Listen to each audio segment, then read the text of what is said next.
No one at the busy Clock Face Café could have imagined that sunny Saturday would end in a public scandal, with police shouting and a lesson that would forever change the life of a spoiled young millionaire.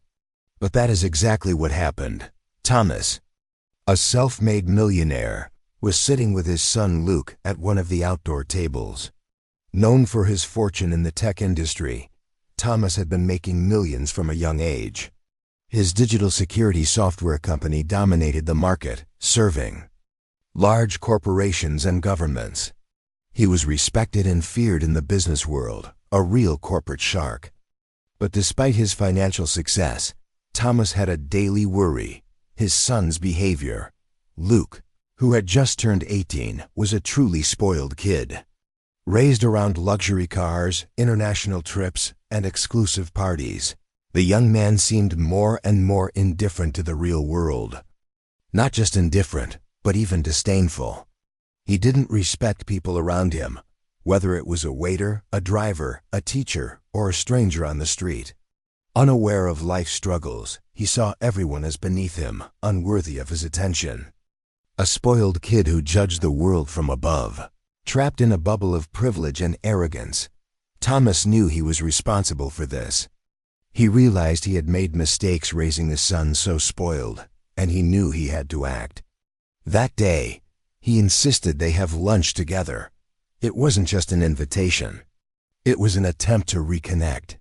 A millionaire worried about the soul of his own spoiled son. In recent months, things had only gotten worse. Luke had been getting into trouble. Disrespectful posts on social media, videos of wild parties, and public behavior that embarrassed his father. The family name was starting to get tarnished, something Thomas could not tolerate. But more than the reputation, it was his son's character that worried him. After all, what legacy could a millionaire leave if his heir wasn't worthy? While waiting for their burgers and the cafe's famous fries, Thomas tried to make conversation. He talked about trips, new opportunities, ideas for the future. But Luke didn't lift his eyes from his phone, lost in social media likes and posts, ignoring everything around him. His fingers moved quickly across the screen, a bored expression on his face. It was as if having lunch with his father was a burden. That was when a man approached.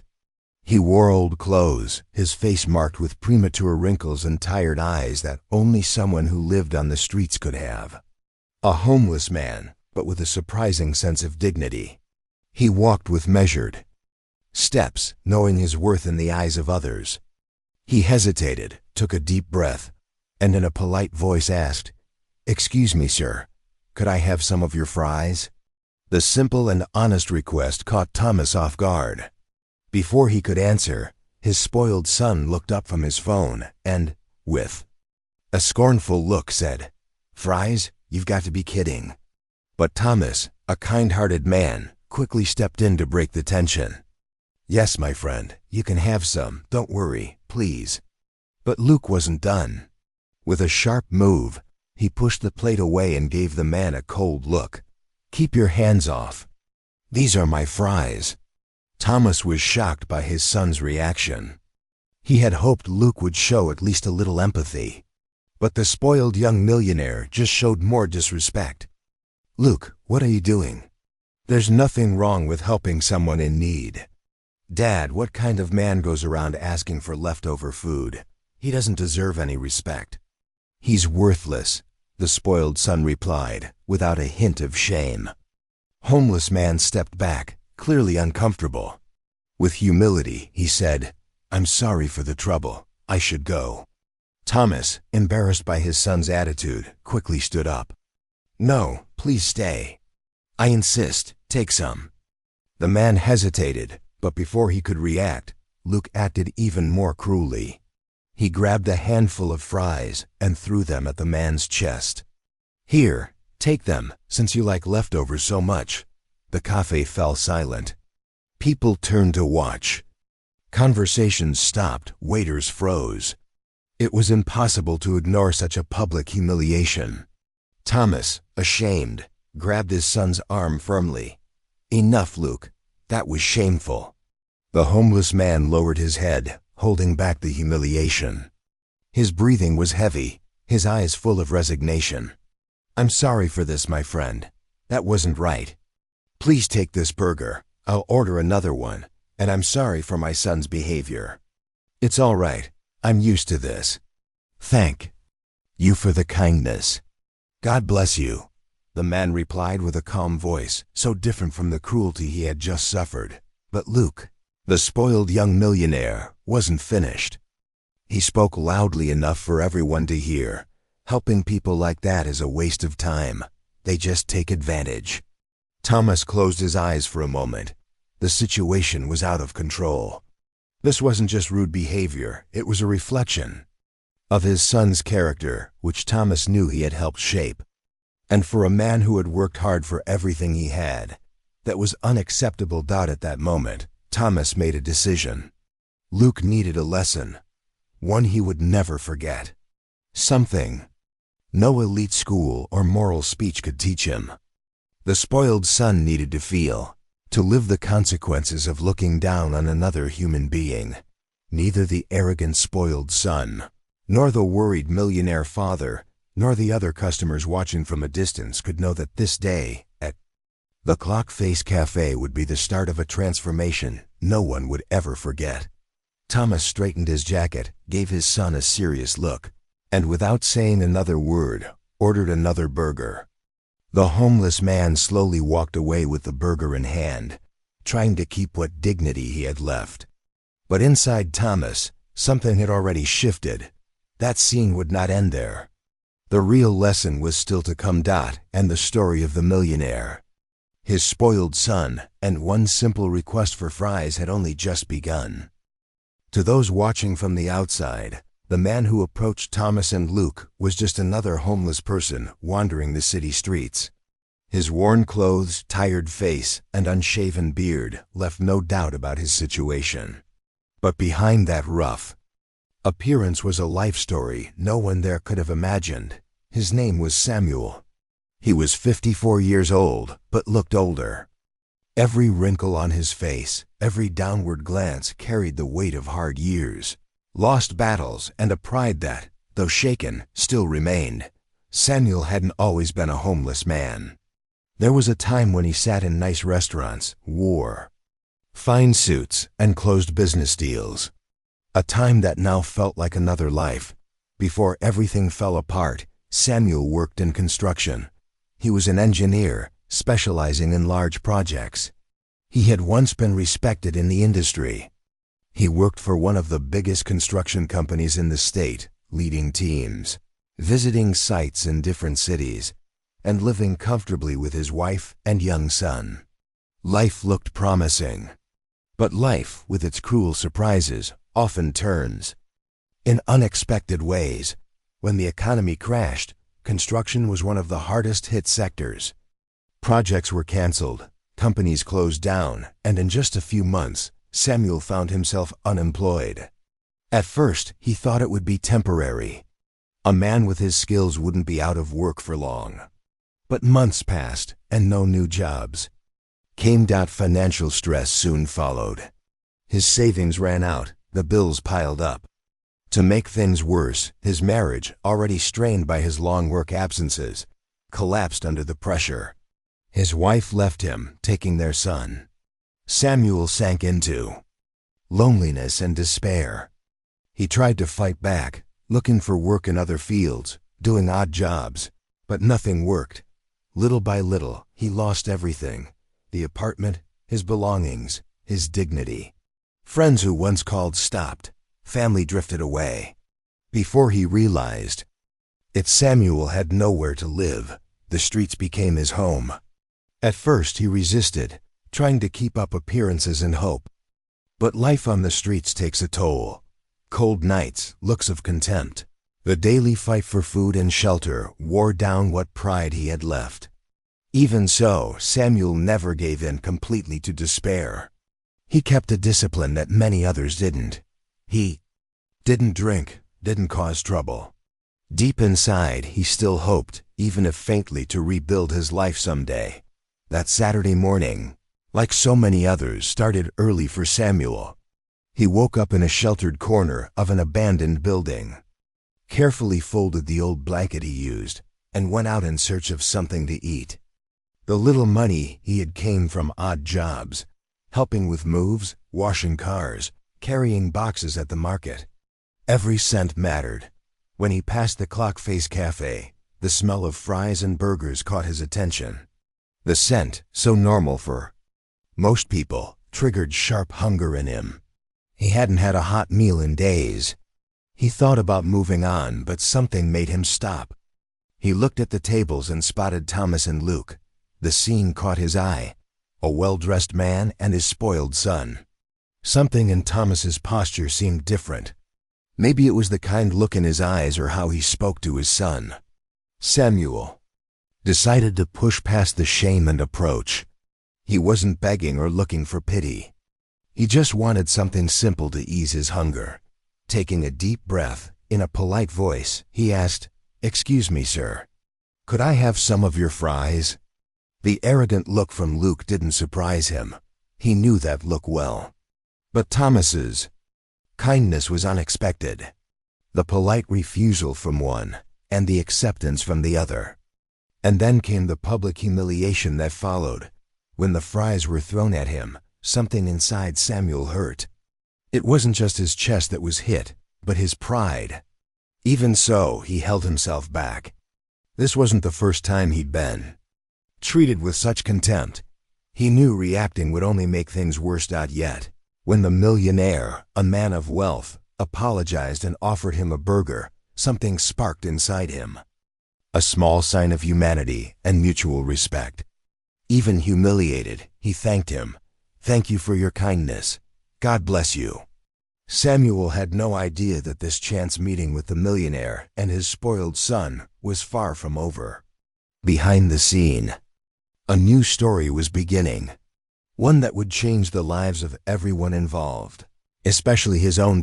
As the Clock Face Café returned to its usual rhythm, with customers whispering and curious eyes still on Thomas's table, Samuel quietly walked away, never imagining that fate had an unexpected twist in store for him later that very day. To most people, Thomas Greenwood was the perfect example of success. Coming from a humble background, he had turned his talent and hard work into a brilliant career in technology. The son of a mechanic and a public school teacher, he had grown up in a small apartment in the suburbs. His parents had always taught him the importance of education, honesty, and respect for others. From a young age, Thomas showed an unusual intelligence. While most kids his age played soccer on the streets, he spent hours taking apart old electronics or reading programming books. At 19, he launched his first startup, which would later revolutionize the field of digital security. His rise was meteoric: million-dollar contracts, global expansion, innovation awards.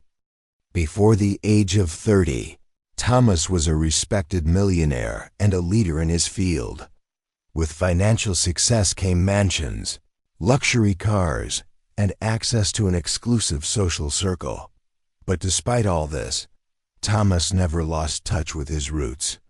He stayed simple in many ways. He avoided showing off, preferred family-owned restaurants over trendy spots, and valued old friendships. Money had changed his life, but not his character. The one area where Thomas knew he had failed was with his son. Luke had grown up in a world of luxury that Thomas himself had never imagined. Every wish granted, every whim indulged, every obstacle removed before it could cause frustration. What was meant to be a happy childhood had turned into a spoiled adolescence. In recent years, Thomas's worries about Luke's behavior had only grown. The young man showed increasing arrogance. He spoke with disdain about ordinary people, treated employees like they were beneath him, and mocked classmates who didn't share his privilege. At 18, Luke was the typical spoiled rich kid, blind to the real struggles of life. Each time Thomas noticed this growing gap between his own values and his son's behavior, his heart ached. Where had he gone wrong? Maybe it was giving Luke too much or being absent during key moments, always caught up in his business empire. Maybe it was trying to shield his son from hardships that Thomas himself had faced growing up. That Saturday morning, Thomas had made a decision. He invited Luke out for lunch. Not at the five-star club restaurant or an exclusive bistro. He had purposely chosen the Clock Face Café, a cozy and affordable place visited by regular folks. The goal was simple: get out of the bubble and maybe, just maybe, have an honest talk with his son. As expected, Luke wasn't excited about the idea. The Clock Face? Dad, they don't even have valet there. Why not go to the club? Not today. I want something different. And more importantly, I want to have lunch with you. Just the two of us. Without much enthusiasm, Luke agreed. Probably hoping the lunch would be quick so he could get back to his usual activities, social media, elite friends, and the parties that Thomas was always trying to keep in check. When they arrived at the cafe, Thomas felt a small hope seeing the place busy with families and workers. Maybe it would show Luke that there was a world outside his bubble of privilege. At first, Thomas tried to start a conversation. He talked about future plans, asked about school, suggested trips they could take together. But Luke barely looked up from his phone. His replies were short, clearly bored. The millionaire, though frustrated, kept trying. He didn't want to waste the moment. Then the scene unfolded. When the homeless man approached with his humble request, Thomas immediately saw a chance to teach a small lesson. He meant to respond kindly, as he always believed was right, but what followed was like a punch to the gut. Luke's reaction was cold, cruel, unnecessarily humiliating. The words, the act of throwing the fries, it left Thomas in shock. For a moment, it felt like everyone in the cafe was looking at him, not as a respected millionaire, but as a father who had failed to teach his son basic values. That hurt more than any public criticism or financial loss. Ashamed and deeply upset, Thomas took a deep breath and tried to fix the situation by offering the man a burger and an apology. But he knew it wasn't enough. Luke's words and actions weren't just a one-time mistake. They were a clear sign of a bigger problem that was growing every day. As Samuel, the homeless man, walked away with dignity, thanking him, Thomas couldn't shake the image of his son's arrogant look. A look that, years ago, he would have found unacceptable in anyone. It was like looking in a mirror and seeing a distorted version of everything he had tried to be as a father. Sitting there at the Clock Face Café, watching Luke go back to his phone as if nothing had happened, Thomas made a silent decision. No matter what it took. No matter if his son got angry, criticized him, or even pushed him away. As a father and as a man, he could no longer allow Luke to keep going down this path. That lunch, which had started as an attempt to reconnect, would now be the first step in something bigger. Thomas knew he would need to act wisely. A simple lecture or punishment wouldn't work. Luke needed a real experience. Something that would shake him to his core. Something that would make him think, and hopefully change. As he paid the bill and got ready to leave with his son, Thomas looked out at the street and at the homeless man walking away, and thought, he lost everything, yet still has dignity. And my son ... has everything, but is losing his humanity. It was time to turn things around. And deep down, Thomas knew that this story was just beginning. Luke was the kind of young man that would make any father lose sleep. At 18 years old, just a few months past his birthday, The son of millionaire Thomas seemed to carry a pride that bordered on pure arrogance. He wasn't just a spoiled kid. He was a villain in the making, shaped by years of excess, lack of boundaries, and deep contempt for anyone outside his privileged life. Since childhood, Luke had everything money could buy. Designer clothes, imported toys, trips to the most expensive places in the world, luxury cars, yacht parties. Everything was handed to him on a silver platter, with no effort, no understanding of value. He grew up in a mansion full of servants, drivers, and private security, where his wishes were commands and any frustration was avoided at all costs. Thomas, though a man of principles and ethics in business, had always been an absent father. Building his empire had consumed him for years. The long trips and endless meetings left an emptiness that was filled with material goods. In an attempt to make up for his absence, the millionaire allowed Luke to have everything, which slowly shaped the boy's character in the worst way. At the private school he attended, Luke was feared by classmates and disliked by teachers. Not because he was a physical bully, but because his superior attitude crushed anyone who dared to challenge him. He was always surrounded by a small group of friends who were really just interested in his money, his influence, and the perks that came from hanging out with the spoiled son of a millionaire. Classes were a burden for him. He wasn't interested in anything that didn't involve luxury cars, the latest gadgets, or showing off his wealth.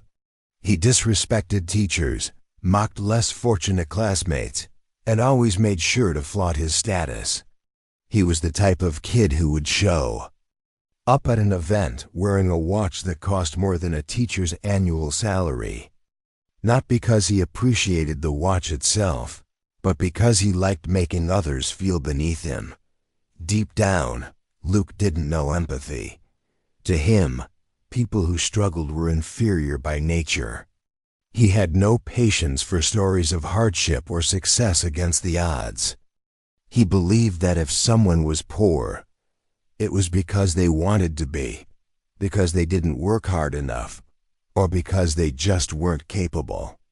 He often repeated this in dinners and conversations, and each time it worried Thomas even more. In recent months, Luke's behavior had only gotten worse. Complaints from the school increased. Once, he publicly humiliated a classmate whose family had gone through financial trouble. In another case, he was caught mocking a janitor at school. Each incident was swept under the rug with money.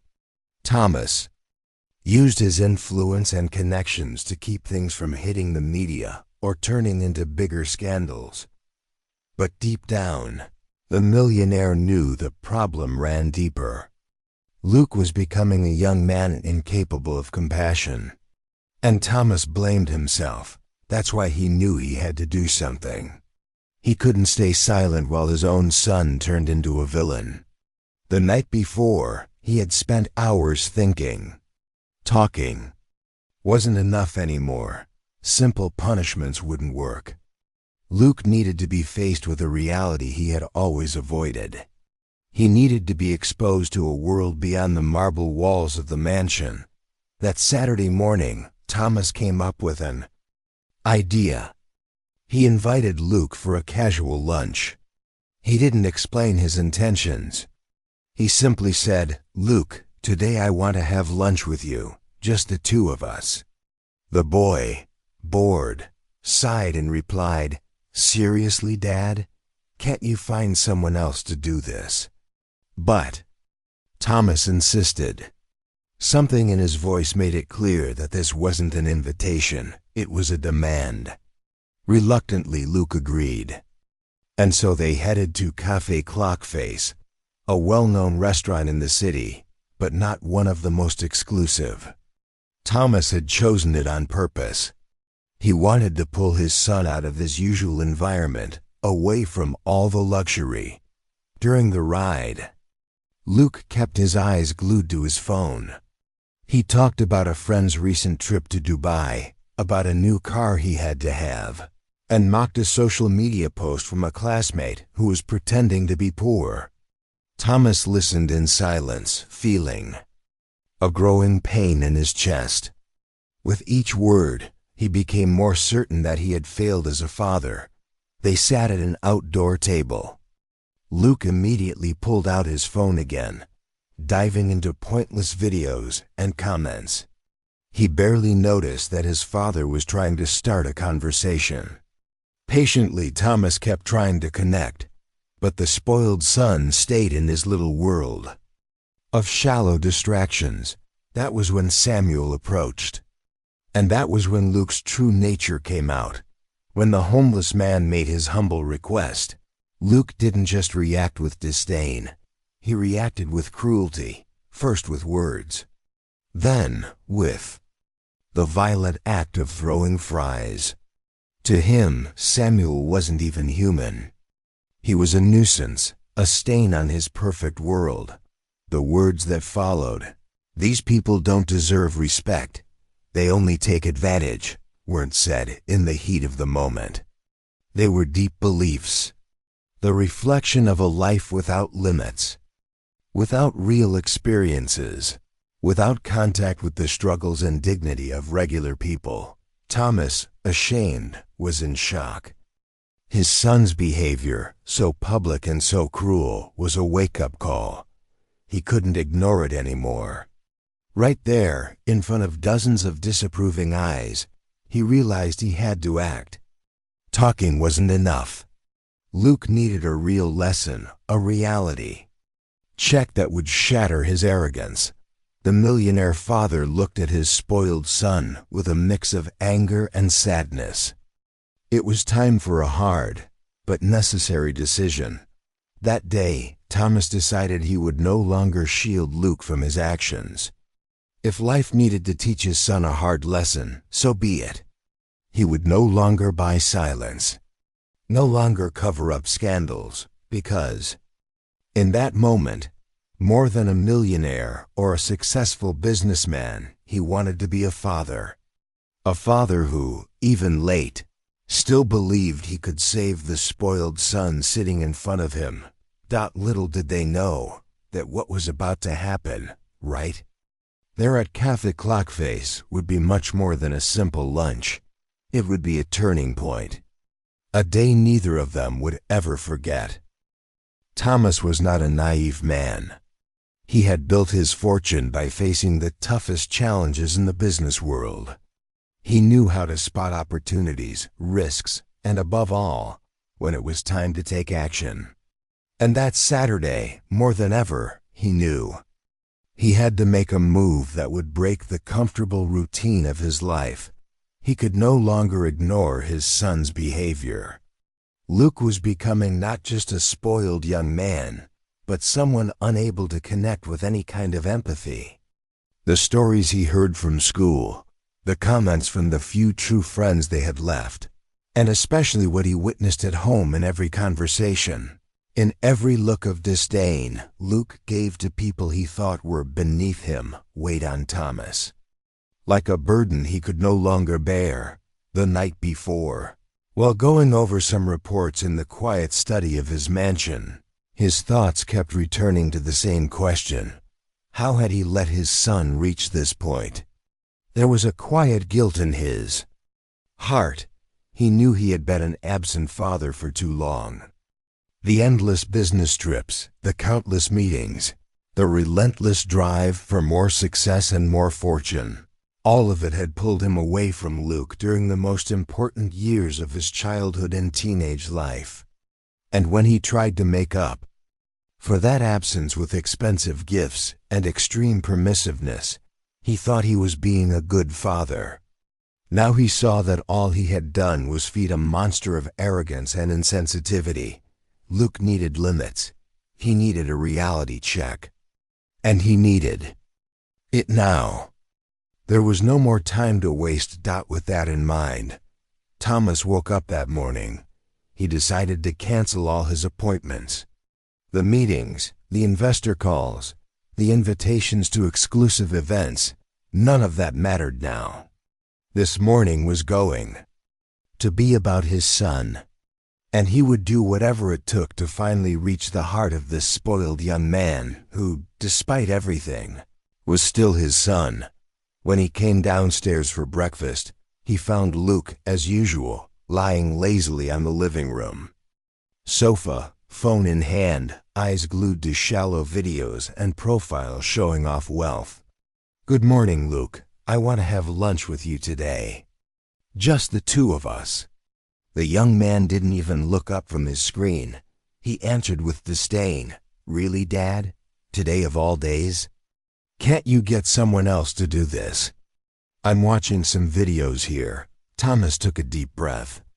He knew that if he wasn't firm, Luke would find an excuse to back out. He lowered his voice, but spoke with a firmness he hadn't used in a long time. "I'm not asking, Luke. I'm telling you. I want and need to have lunch with you, and it's going to be today. Get dressed. I'll be waiting." Something in his father's tone made Luke raise an eyebrow. It wasn't normal for Thomas to speak so firmly. A bit annoyed, but realizing there was no way out, Luke sighed. Fine, I'm going. But I hope it's somewhere decent." Inside, Thomas knew it wouldn't be. He had chosen Clock Face on purpose. It wasn't an elite restaurant. It was a simple place, visited by people from all walks of life. An environment that might, at least, pull Luke down from his pedestal of superiority. During the car ride to the cafe, Luke stayed glued to his phone, spitting out shallow comments. "Did you see what that idiot Marcos posted? Struggle day. Glory day. Ooh, ridiculous. Bet he doesn't even know what real work is. Always posting motivational quotes to hide the fact he's just some poor loser." Thomas closed his eyes for a moment. Every sentence felt like a stab. Luke wasn't just a spoiled kid. He was turning into a villain, someone incapable of respecting other people's struggles. But it still wasn't too late. Thomas refused to give up. When they arrived at the restaurant, Thomas noticed Luke's slight discomfort. "Here, Dad? Seriously? Couldn't we go to the club? At least there we see decent people." The millionaire just smiled with a patient look. "Today, I thought it would be nice to change things up a little. Come on, let's have lunch." They sat at one of the outdoor tables. Thomas had chosen it on purpose, wanting Luke to feel the gaze of everyday people, to breathe an atmosphere that wasn't built on luxury and superficiality. While waiting for their food, Thomas tried, as usual, to start a conversation, but Luke seemed unable to disconnect from his phone. "Luke, have you ever thought about what life is like for people who don't have what you have? People who fight every day just to get a meal?" The young man scoffed. "Oh, please, Dad. Are you going to start with this values talk again? That's for weak people. If someone's poor, it's because they don't work hard. No secret there. And honestly, I don't see why I should care." The words hit Thomas like a punch, but he stayed calm. "You're luckier than you know, son. But luck doesn't make you better than others. Humility is what separates a man of value from just another arrogant person." Luke laughed mockingly. "What, you're a guru now, Dad? Want me to post that on Instagram?" That was when Samuel appeared. Thomas would never forget that moment. The man approached with a humility that stood in stark contrast to the arrogance he had just heard from his son. A simple, honest request. A gesture of need, but also of dignity. And Luke's response was even crueler than Thomas had feared. The arrogance poured out in every word, in every look. And to top it off, the act of throwing the fries was the worst moment. exposing the ugliest side of his son in front of everyone. As other customers turned their eyes toward their table. As Samuel's heart broke a little more, Thomas made his decision. He would no longer protect Luke. No more excuses for his actions. No more covering up the villain his son was becoming. If life needed to teach him a hard lesson that day, so be it. For the first time, Thomas would let the world show Luke the price of his arrogance. And so, what had started as a simple Saturday lunch was turning into an afternoon none of them would ever forget. It was a little past 1 p.m. when the crowd at Café Clock Face started to grow. It was a clear Saturday with a bright sky, and most of the outdoor tables were full of customers enjoying a relaxed lunch. Thomas, despite growing discomfort, tried to stay calm. Luke, as if nothing had happened, was still glued to his phone, making snobbish comments and laughing to himself. To him, the scene with the homeless man earlier already felt like an irrelevant, disposable event. Thomas, though, felt a knot in his stomach. He couldn't shake the image of Samuel walking away humbly after his son's cruel act. Even worse, the reaction of his spoiled young son didn't just worry him as a sign of youthful arrogance. It was a clear sign that he had failed at his most important job as a father, raising a son who was decent, respectful, and empathetic. As he finished the second burger he had bought, one for himself and one he had given to Samuel, his mind raced. How had it come to this? He had always valued human decency, had never let wealth corrupt him, had quietly supported charities. Yet by shielding Luke from difficulties and giving him everything, he had created an insensitive and arrogant young man. A spoiled son unable to see the humanity in others. Samuel, meanwhile, hadn't gone far. With a paper bag holding a burger and a small serving of fries, he sat a few meters away under the awning of a nearby store on a small bench. It wasn't out of resentment but caution. He didn't want to cause trouble or make anyone uncomfortable. Even so, his eyes quietly observed the scene, watching the interaction between the millionaire and his son. Then, almost unnoticed, Samuel saw something strange. When picking up his burger, he noticed a detail. The millionaire had left his wallet on the table while paying for another order. But in a moment of distraction, with Luke's quick movements and the busy waiters, the wallet seemed to have disappeared. Samuel frowned. It wasn't his nature to get involved, but something wasn't right.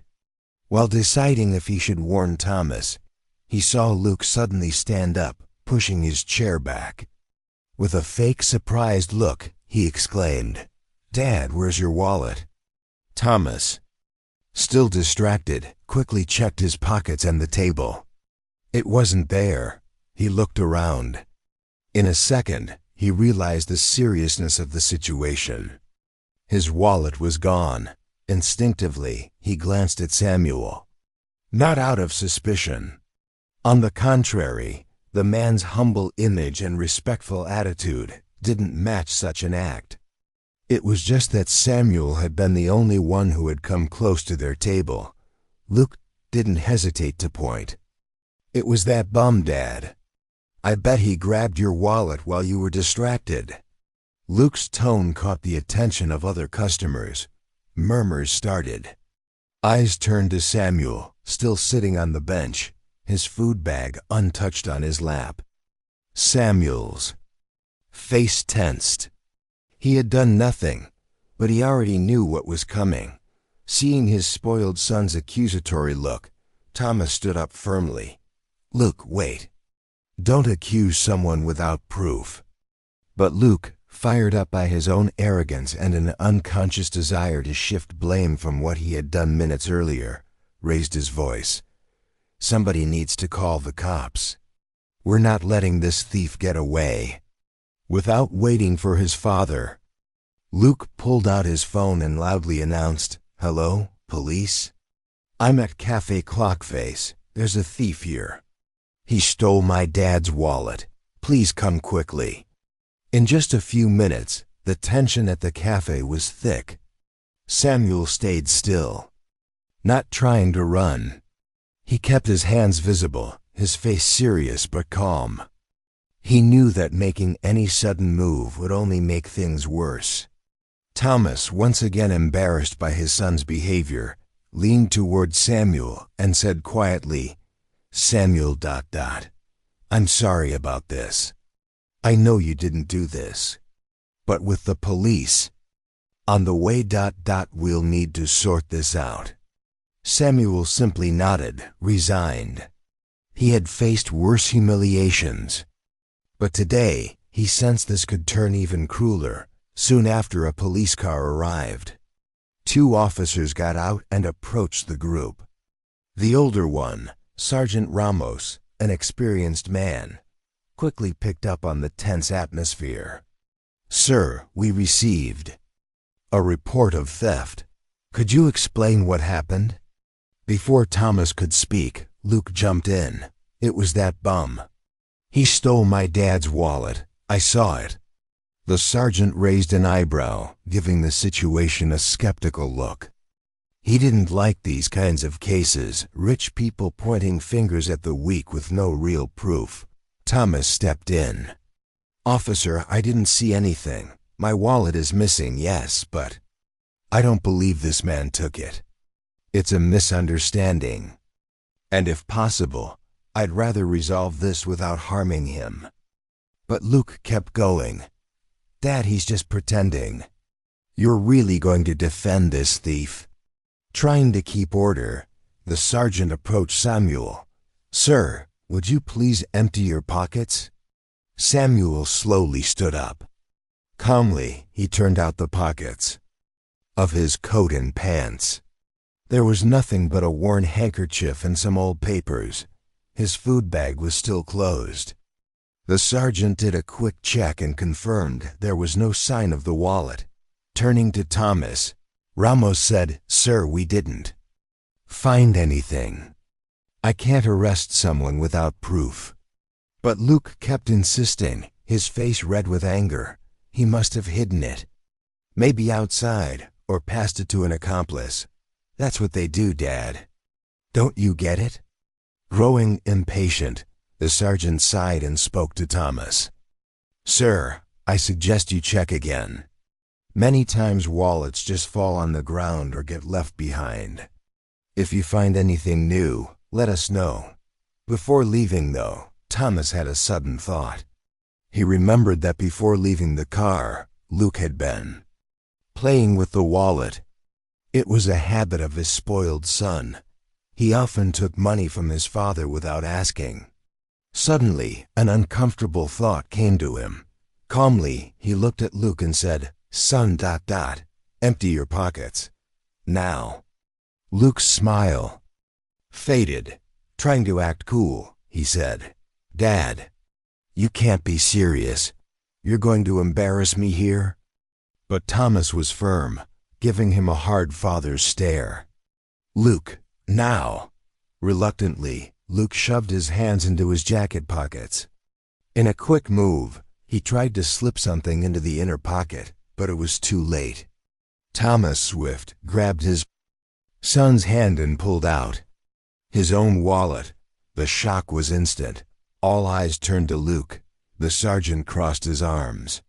Samuel, still sitting, just lowered his gaze with a mix of sadness and understanding. Silence filled the air for a few seconds. Then Thomas held up the wallet for all to see. "So that's it. Luke. It was you." Cornered, Luke tried to defend himself. I just wanted to teach you a lesson. To show you these bums take advantage." But Thomas, his voice heavy with sadness and anger, said, "No, Luke, you wanted to humiliate. And you nearly ruined an innocent man's life out of pure spite. And worst of all, you shamed yourself." The sergeant gave a deep sigh and asked, "Mr. Thomas, do you want to file a report?" Thomas took a deep breath, looked at Samuel, and answered firmly, "Yes, officer. But not against this man, against my own son. He needs to learn, and today, right here, right now. He will." Panicking, Luke shouted, "You can't do this, Dad. I'm your son." Holding back tears, Thomas replied, "I am your father." "That's exactly why. Because I still believe you can become a decent man. But if you don't learn today, you never will." And so, in front of everyone, the millionaire did something he never imagined he would do. He handed his spoiled son over to the police, not out of revenge, but out of love. A love that, in that moment, demanded the harshest lesson. As Sergeant Ramos handcuffed Luke, Thomas turned to Samuel. "Samuel, I can't apologize enough. But please, accept this meal, and accept my promise. I will help you." "For real." Samuel, his voice choked with emotion, simply replied, "Thank you, Mr. Thomas. God bless you." And that afternoon, under the stunned eyes of the Café Clock Face customers, it wasn't just a wallet that was recovered. It was dignity. And maybe the beginning of a real change. Am would ever forget. The silence that filled Café Clock Face after Sergeant Ramos handcuffed Luke was almost heavy. No customer dared to speak out loud. Some looked on with pity, others with disgust. But most, in disbelief, couldn't quite grasp what had just happened. Watching a millionaire father hand his spoiled son over to the police was such an unlikely scene that no one knew how to react. It wasn't just a social scandal. It was an emotional rupture, a moment that would be remembered in that neighborhood for a long time. Luke, now in handcuffs, looked at his father with a mix of fear, disbelief, and anger.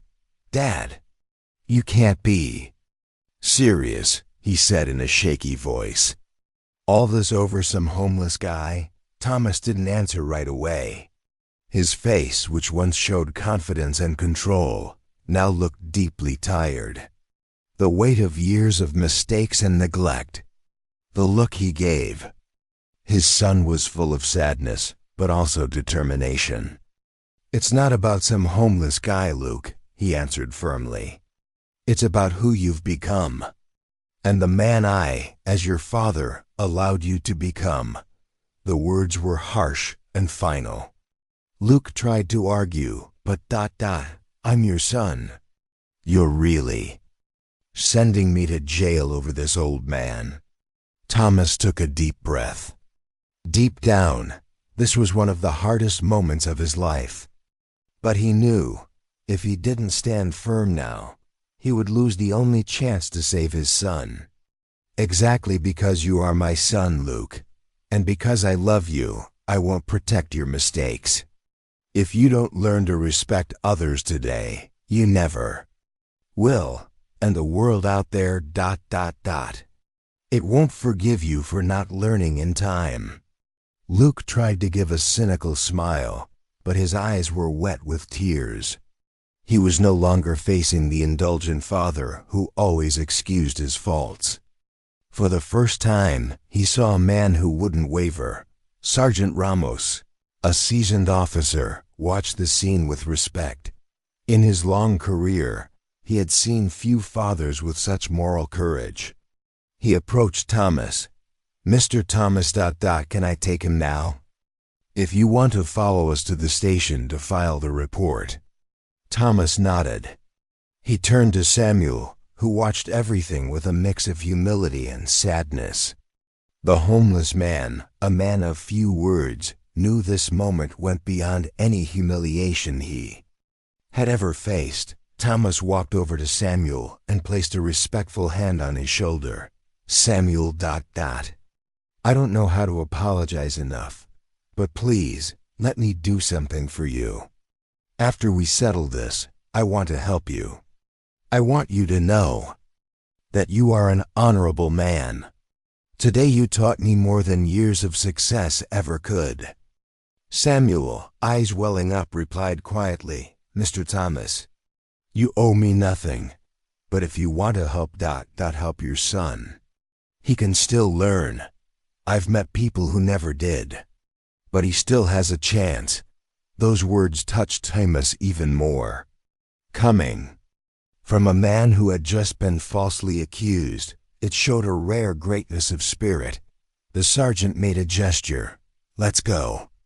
As the officers led Luke to the patrol car, the young man looked back, pleading with his eyes, but also resentful. For him, it was still hard to accept his own guilt. But something was starting to form in his mind.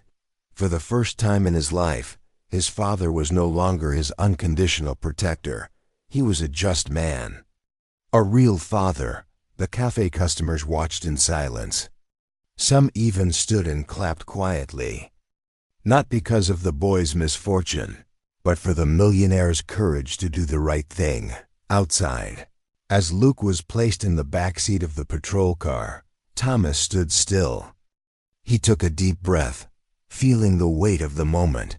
Samuel approached and said, I never thought I'd see a father like this. Brave. I lost my son many years ago. I couldn't be the father you're being now. Don't give up on him. Thomas felt a lump in his throat. He turned to Samuel.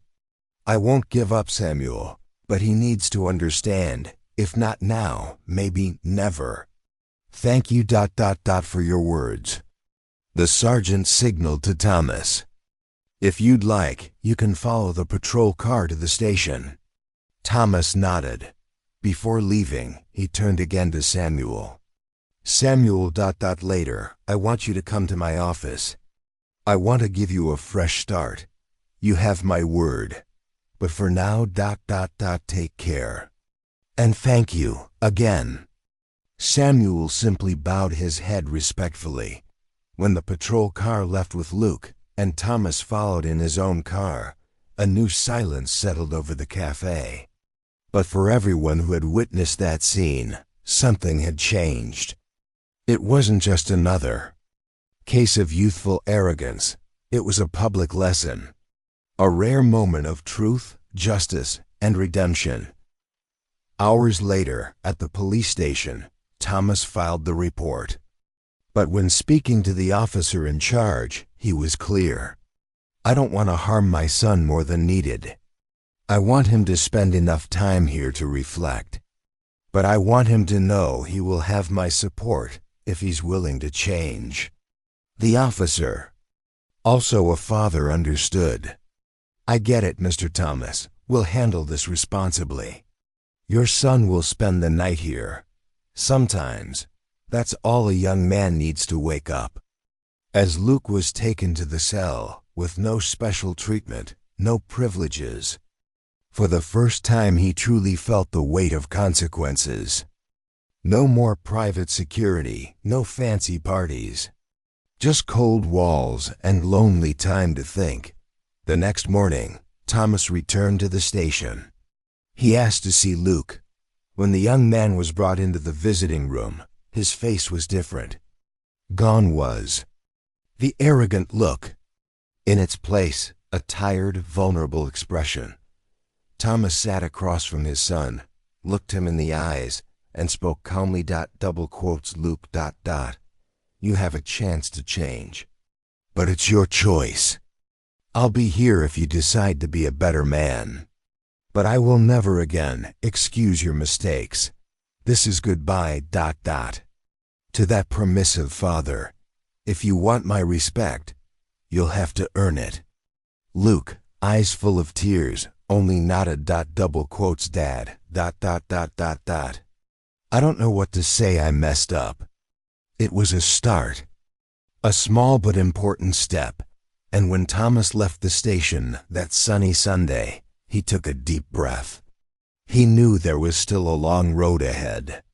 But for the first time in a long while, he felt he was doing the right thing. As for Samuel, that Same morning, he received an envelope with a handwritten note.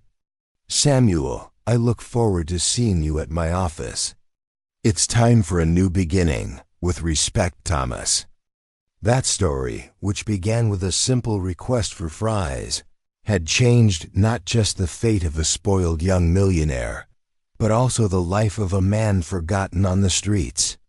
And maybe, more importantly, it had restored, in a father, the true meaning of fatherhood.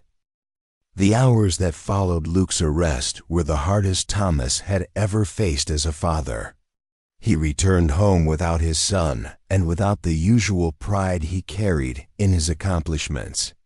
He was devastated, but at the same time, he knew he had done what needed to be done. Deep down, he hoped this lesson would be a turning point in his spoiled son's life. After all, if he kept protecting Luke from his own actions, what kind of man would he become in the future?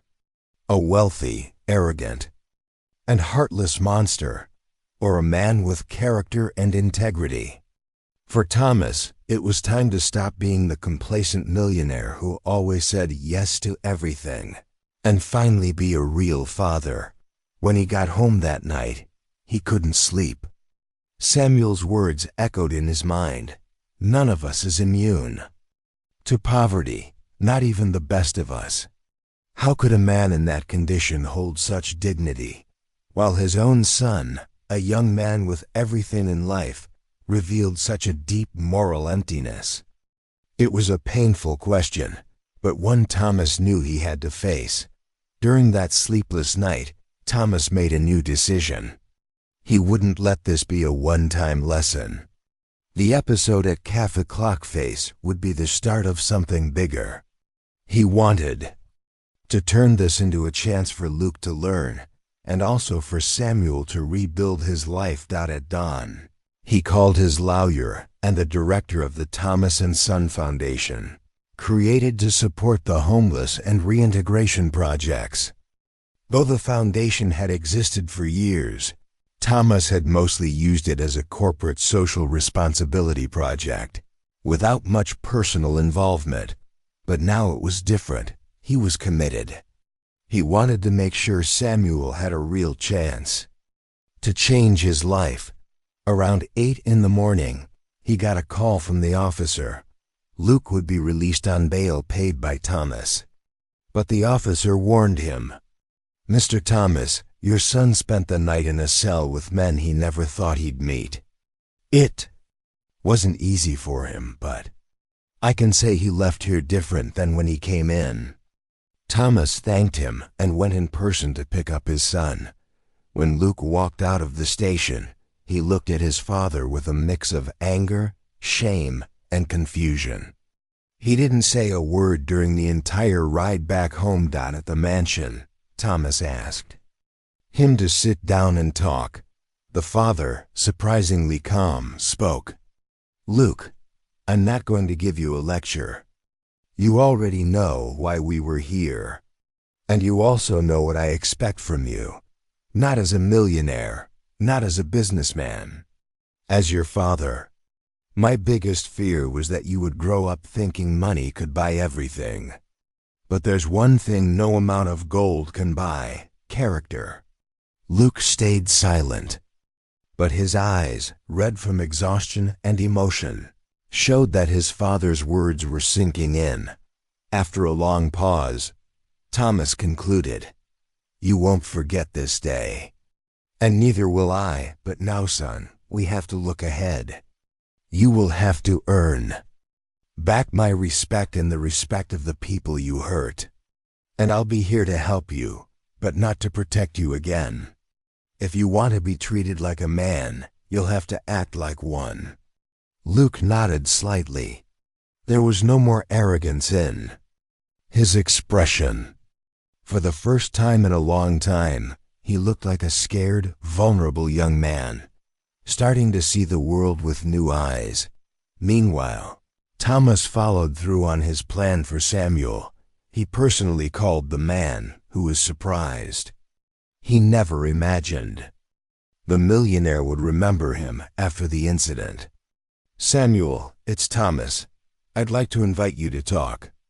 Not at a cafe, but here in my office. I want to propose something.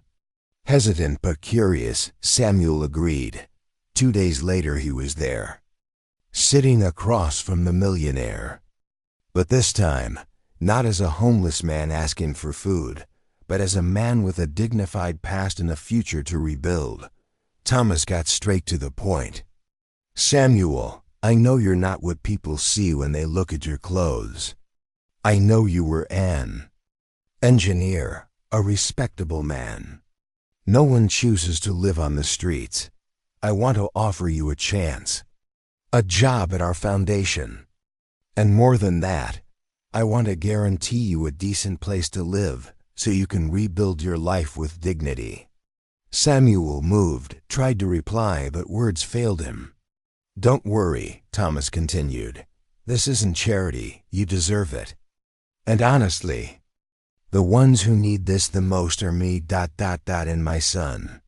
So that he can learn from you what respect, humility, and resilience really are. Samuel accepted. In the following days, a small apartment was arranged for him.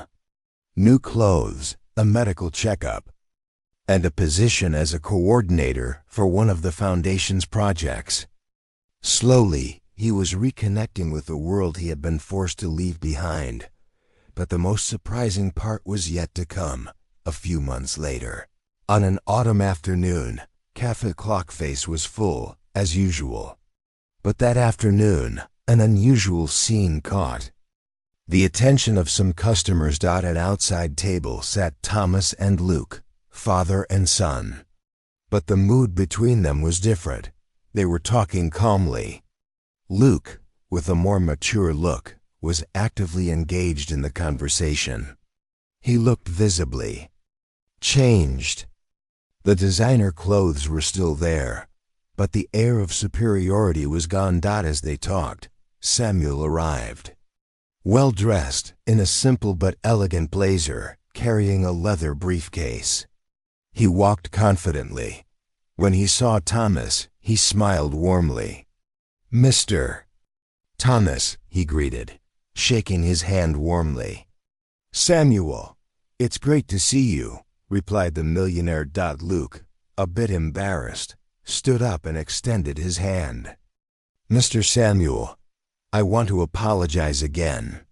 There are no words for what I did that day, but I'm trying to change. Samuel, with his usual dignity, shook the young man's hand. The past is behind us, son.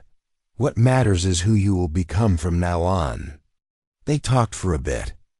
Samuel shared that he was now coordinating a new project at the foundation, helping former homeless people reintegrate into the job market. As they spoke, Thomas watched his son.